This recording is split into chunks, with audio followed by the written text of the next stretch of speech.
వైజాగ్ గోపాలపట్నం అండి. బాగుందండి, టేస్ట్ బాగుంది. లేదు, ఫస్ట్ టైం.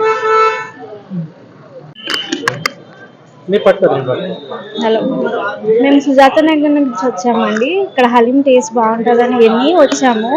ఈరోజు టేస్ట్ చూడడం జరిగింది. ఇది చాలా బాగుంది యాక్చువల్గా. మేము అందరం టేస్ట్ చేసాం, ఇంకా ఇంటికి కూడా తీసుకెళ్తున్నాం. అందరూ వచ్చి ట్రై చేయండి కంపల్సరీ. దేవిశ్రీ, ఇక్కడ వైజాగ్. పర్లేదు, బాగుంది. దీనికంటే మటన్ బాగుంది చికెన్ కన్నా. ఇది సెకండ్ టైం. లాస్ట్ ఇయర్ వచ్చి తిన్నా, ఇది సెకండ్ టైం.